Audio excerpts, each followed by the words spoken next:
Swayam Prabha. Digital India. Educated India.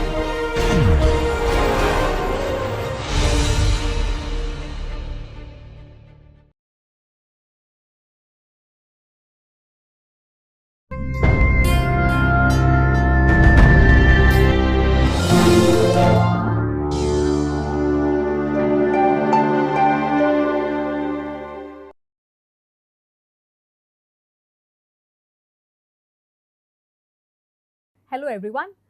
Let me welcome you yet again to this NPTEL course History of English Language and Literature. In today's session, in the lecture titled The Rise of the Woman Writer in the 18th Century, we shall particularly be looking at the increase in the writings by women in the 18th century. This is something that we have already taken a look at in one of the previous sessions, taking notice of the fact that many women writers were allowed to professionally pursue writing, and also there was an increased readership and also a demand for writings by women. So unlike the earlier centuries, we also know that England was getting more and more open to this idea of women writing on their own, and we also find that the 18th century does lay the foundations to a greater sense of women writing, which were to be made available in the coming centuries. So when we talk about gender and genre in literary history, we have noticed multiple times that there was a consistent marginalization of women writers in literary canon. We do not find them being particularly mentioned in literary histories of different ages, and even when they are mentioned, they are just a handful. We also had taken a look at some of the major writers of the Renaissance period, taking notice of the fact that they were heavily marginalized even in the from the medieval period onwards. And the contribution of women writers, whether it was during the Renaissance period or in the 17th and the early 18th century, they began to be acknowledged only from the early 1900 onwards, and only in recent times that the historians and literary critics have begun to pay due attention to them as major writers who deserve serious academic and critical attention.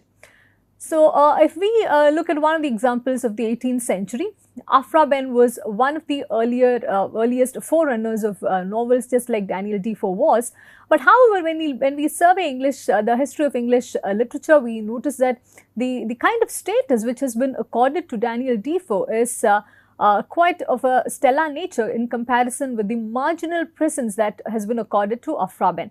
And we also notice that Afra Ben also deserves only a certain compartmentalized kind of mention in terms of a woman writer in particular. And Daniel Defoe, irrespective of the gender that is assigned to him, we notice that he is more or less regarded as the father of English novel itself. And also, if we look at another stunning example, that of Eliza Haywood, her popularity and the prolific output in the 18th century could be compared with any other male writer. For instance, her work, which was published in 1719, Love in Excess, which was also composed as an erotic fiction. It ran into 4 different editions within 4 years, and she also had published about 10 novels in just 1 year, 1725. But we do know that she has not been talked about as one of the prolific writers of the 18th century when we talk about conventional and mainstream literary history. Another woman writer, Jane Barker, also had suffered some kind of marginalization in terms of canon and literary history. She was one of the earlier novelists who dared to venture into areas such as psychological realism. Her major work, published in 1713, Love's Intrigues, or the History of the Amours of Boswell and Galatea. It was quite well appreciated during those times, but we do know that she has not been given due attention like any other male writer. And consistently we can see that they have suffered neglect at the hands of historians. The canon has been quite unkind to them, and there has been always a sense of indifference to and an ignorance of women's writing in general. And when we talk about the women writers of the 18th century, from the early 18th century onwards, there is enough evidence to prove that women started writing and publishing, and also in a certain sense of commercial and professional interest in writing also had come into place by then. But nevertheless, it needs to be reiterated that several of these works by the women writers have been lost, and many of them have not been able to be recovered also. But of late, there are many women historians and a lot of feminist archivists who have taken a lot of interest in retrieving these works. And the absence of any comprehensive bibliography of these women writers, especially of the 18th and the early 19th century, also led to this fact that these works were almost forgotten or irrevocably lost. By 1960s, we find a renewed interest in recovering many of these writings by women. One of the major works include the work by Cheryl Turner titled Living by the Pen. It was published in 1992. In her work, Cheryl Turner notes that there were about 176 female authors who published about 446 works in the years between 1696 and 1796. But however, when we talk about conventional literary history, when we talk about the ways in which they have been recorded by critics and historians, we do know that even today, we only talk about a handful of these women writers when we talk about the output, the prolific output of the 18th century. This also leads us to a need to take a relook at the social context of the 18th century, which also had led to a certain kind of feminization of one particular genre, namely the novel. We noted in one of the earlier sessions that some of the writers, male novelists, were also described as being more feminine in terms of their technique and treatment because of the kind of subject matter and the kind of treatment which were more appealing to the women readers. So, in general, this was also in addition to the fact that novel as a social form had begun to erase social differences of both class and gender. There was a way in which all of these differences, all of these social and constructed differences were getting naturalized in the form of novel. And much of the 18th century fiction notably also had subsumed the individual under the social. Many other changes also had led to phenomenal changes in terms of erasing the differences between gender and genre. We find that there was an increased change in the copyright laws. There was a decline in aristocratic patronage. We see that, we also notice that through multiple events which also led to a shift in the patronage system altogether, which also gave more independence and more liberty and more autonomy to the writer. And there was also an increase in the number of large publishers, which also ensured that the books could be made available to the common public in a more economical fashion.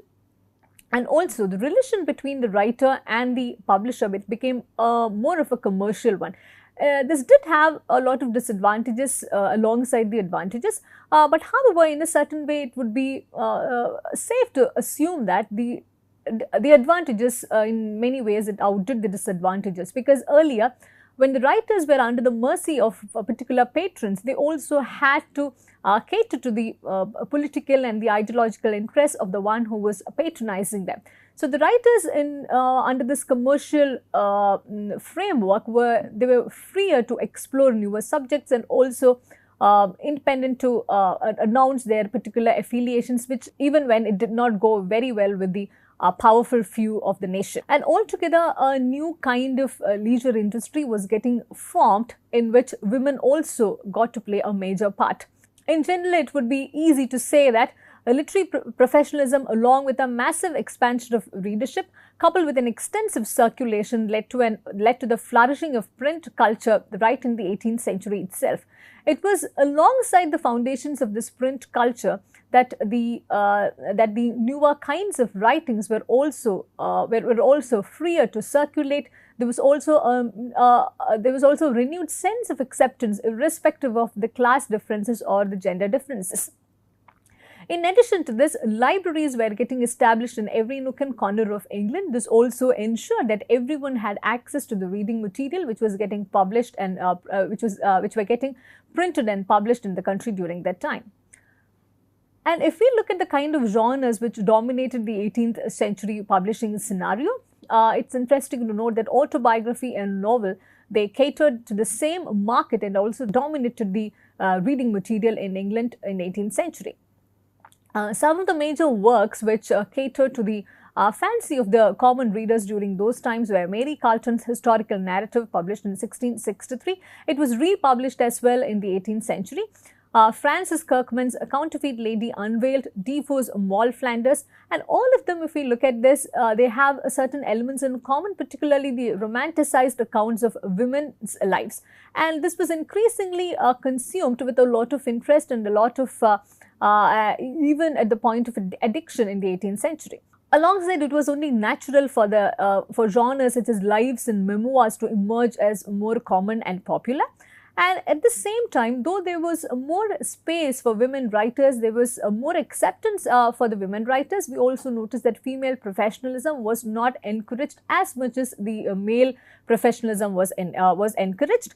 And in that sense, it's useful to remember how Afra Ben and Mrs. Centlivre, they always had to defend their choice of themes. We also find that some of the women writers were forced to mellow down their treatment, mellow down their subject matter in order to gain more acceptance and to gain more respectability.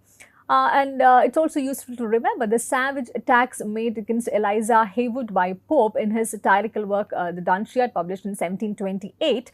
And this attack by Pope, it is said that it almost destroyed Haywood's career. We notice that Eliza Haywood wrote very little after 1728. It's again useful to reiterate at this point that Haywood, in terms of her prolific output, was one of the most notable writers of those times. But when we talk about the general output of the 18th century, now her contribution is mostly mentioned in terms of a very marginalized account. So from the mid-18th century onwards, we also notice that many of the women, they changed the way in which they approach their writing career in order to gain more acceptance. We also find in that sense the rise of virtuous professional women writers. For instance, we have the cases of Catherine Phillips, Penelope Auburn, Elizabeth Rove. All of these writers were extensively praised by the major male literary figures of those times, particularly Phillips, Auburn and Rove got much praise from Samuel Johnson. And these set of writers were followed by writers such as Sarah Fielding, Elizabeth Griffith and Charlotte Lennox. So this also led to an increased process of feminization when it came to particularly the genre, the novel. But nevertheless, this also led to more increased acceptance, respectability and readership, which was indeed a very good thing in terms of the acceptance of writings irrespective of gender. At this juncture, it's again useful to remember Fanny Burney or Frances Burney, about whom we have discussed in one of the earlier sessions. She was one of the foremost women writers who made the process of novel writing more acceptable in England. She was also praised at a later point by Virginia Woolf as the mother of English fiction. Altogether, many of these women together and the socio-political context of those times, everything together, it led to the legitimizing of the woman's voice in the 18th century. This is not to say that the women writers were accepted without any kind of problem, but however, this paved the way for the later 19th and the 20th century women writers to establish themselves without much of a trouble. The other major writers of this period include Sarah Scott, Sarah Pennington, Hannah More, Mary Masters, Sarah Jennings Churchill, Mrs. Lovechild and Elizabeth Carter. All of them, some of them wrote very prolifically, some of them had produced just a couple of texts, but however, they all together laid the foundations of the 18th century writings by women, and their individual writings were not worthy enough to be discussed in many of the later critical circles, and due to paucity of time, we shall not be engaging with the individual works of these writers. But however, one particular writer, Mary Wollstonecraft, she cannot be brushed aside alongside the other writers of the 18th century. Mary Wollstonecraft lived from 1759 till 1797, and she is best known even in the 21st century as the author of A Vindication of the Rights of Women, published in 1792. This was one work which pressed for educational reforms for women in the 18th century. And this work also had arisen from this general assumption that women were inferior to men in many respects, and this work tried to contest this assumption by arguing for equal educational opportunities for women, which Wollstonecraft felt that would also ensure more equality and more sense of secularism when it came to gender.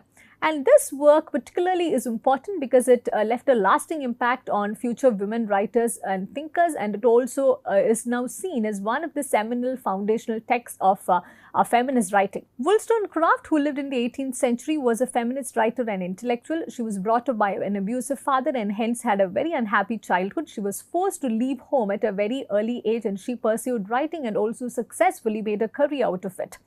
She, for a brief time, worked as a translator with Joseph Johnson, who was a publisher of radical texts during those times. So in that sense, she had a very controversial beginning in terms of her professional career. As early as 1787, she published Thoughts on Education of Daughters, which again addressed the issue of female literacy, which culminated in her seminal work, A Vindication of the Rights of Women. She also became a regular contributor to Analytical Review, launched in 1788 by Joseph Johnson, and this periodical was quite popular during those times, and she was a regular columnist. And another important work of hers, titled Maria or the Wrongs of Woman, it asserted that women had strong sexual desires just like men, and also that it was degrading and immoral to pretend otherwise. This was one of the ways in which the women were also foraying into otherwise taboo subjects which they were not allowed to talk about. So Wollstonecraft, in many ways, in terms of Wollstonecraft, through her writings, we find her talking about things which were more important to women, and also talking about them not just in a personal way but also in a major way which could impact the future socio-political context. Wollstonecraft's personal life was fraught with many troubles. She was in a broken relationship, out of which she also had a child out of wedlock. And however, her later marriage to William Godwin, which was quite successful, she had a daughter who was also named Mary, and she was later famous as Mary Shelley and the author of Frankenstein. And we find that Mary Wollstonecraft, she dies 11 days after her childbirth due to certain complications that had arisen. She dies at the very young age of 38. Her personal life, for it being quite scandalous, it had gained more attention than her works, especially in the 18th and even in the early 20th century. And we also found that most of the times her personal life was more discussed than her works. But however, only in the 20th century we find that a renewed interest in her writings had come about, and she was even hailed as one of the founders of modern kind of feminist writing. Her writing also had a political angle to it. We find her writing and publishing a historical and moral view of the origin and progress of the French Revolution. It was a conservative critique of the French Revolution. She also had published a very deeply personal travel narrative titled Letters Written During a Short Residence in Sweden, Norway and Denmark. Later, after her death, her husband, he had published Memoirs of the Author of A Vindication of Rights of Woman in 1798, which also had given certain insights into the kind of person and the kind of writer that Mary Wollstonecraft really was. This work, A Vindication of Rights of Woman, this continues to be hailed as one of the most important texts produced by the 18th century. This is seen not just as a singular work by a woman writer, this is seen as a political treatise which altered the ways in which gender began to be viewed even in the 20th century. Allow me to read a passage from A Vindication of the Rights of Women, and even today in academic circles, this text continues to be of supreme importance due to the kind of radical views that it had proposed even in the 18th century. Reading from A Vindication of the Rights of Women, probably the prevailing opinion that woman was created for man may have taken its rise from Moses' poetical story, yet as very few, it is presumed to have bestowed any serious thought on the subject ever supposed that Eve was. Literally speaking, one of Adam's ribs, the deduction must be allowed to fall to the ground, or only to be so far admitted as it proves that man from the remotest antiquity found it inconvenient to exert his strength to subjugate his companion, and his invention to show that she ought to have her neck bent under the yoke, because the whole creation was only created for his convenience or pleasure. Here we find that Mary Wollstonecraft dared enough not just to challenge the social conventions of the day, but even to challenge the ways in which the moral being itself was getting defined by a theocentric approach. We find her taking on most of the conventional beliefs of those times and even challenging the political and the theological ideology of those times. So rightly so, she is even today considered as one of the foremost influences behind women's writings, not just in the 18th century, but also in the later centuries. So on this positive note, we also begin to wrap up today's session, and it's very important for us to continue to remember that many of the influences, they all came together not just to revolutionize the ways of writing, but also to revolutionize the ways in which thinking itself was being fashioned, and also to revolutionize the ways in which mankind itself was to take its strides forward, irrespective of class differences, gender differences, and even later on we would begin to see nationalist differences. So with this, we wind up today's lecture. Thank you for listening and look forward to seeing you in the next session.